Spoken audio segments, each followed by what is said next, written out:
Hello guys, and welcome back to another video. So a lot of you guys have been asking me to do a review on the clutch, so that's what you guys are going to see today. So I finally got a mount for the camera, so hopefully we get a little bit better steady shot.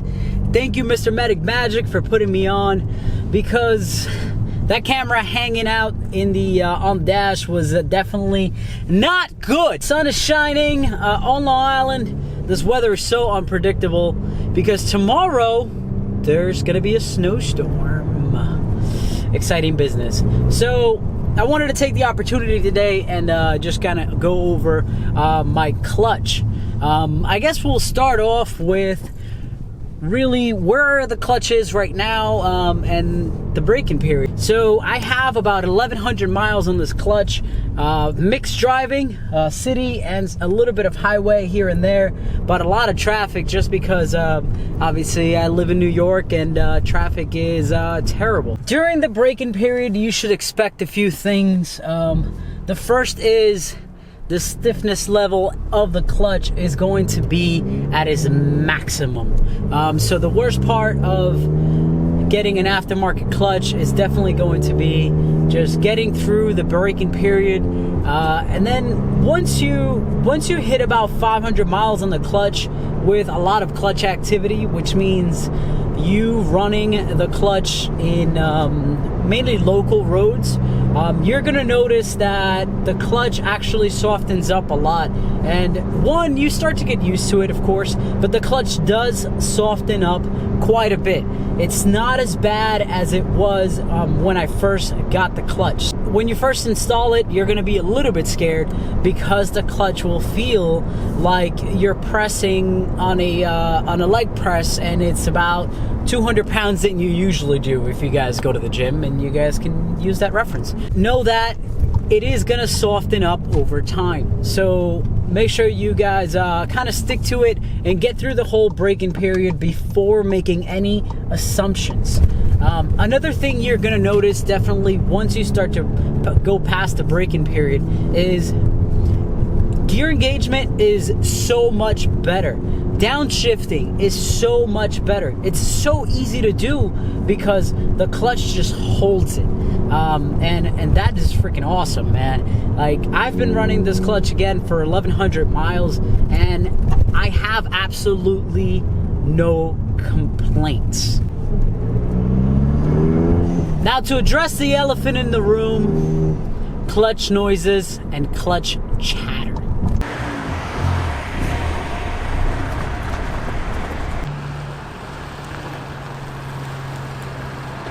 Now, something to expect with an aftermarket clutch is definitely that you're going to hear a lot more noise.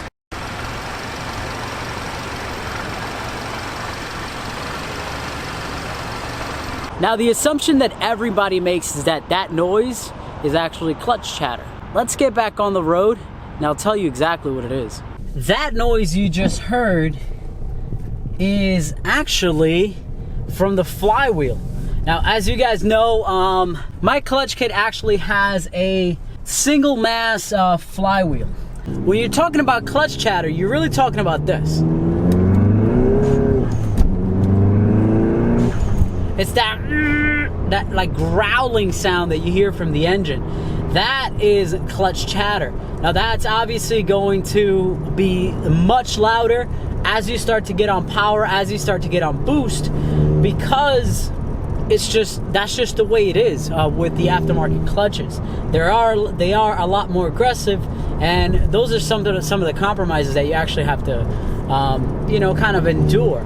With the noise that you heard, that tractor sounding noise, that noise that everybody hates and usually confuses with clutch chatter, that's actually a problem that you can fix. Because it does have a single mass flywheel and not a dual mass, like the stock one does, the flywheel cannot muffle all of the noises that are happening in your engine. And that's why most manufacturers use a dual mass flywheel to muffle all of the sounds inside the transmission itself.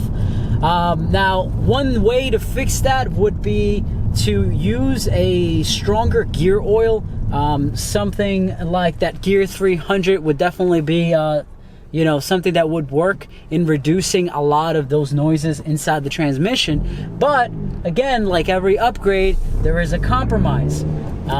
Your gear shifts will be a little bit notchier, and if you have a short shifter already, then that's something that might throw off a lot of people. So they might want to live with that extra tractor sounding noise that you get from the flywheel.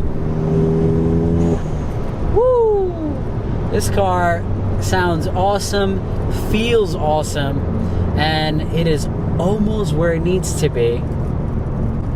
But we still have a few more things to go. So all in all, guys, as far as the review goes, as far as my opinion goes on this Black Forest Industries Stage 3 clutch, do I think you should get it?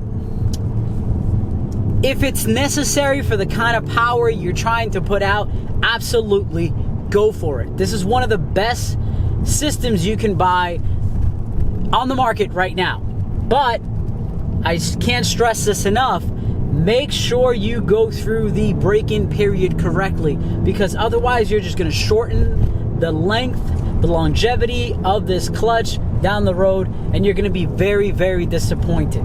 Honestly, I didn't start pushing this car, really pushing this car, until like 800 miles in, just so you guys know. So that's pretty much gonna do it.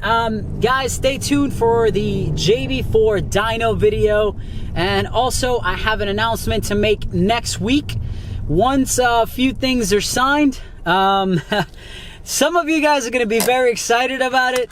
Some of you guys are actually gonna be pissed off. So make sure you guys stay tuned for that. I will see you guys in the next video. Peace out.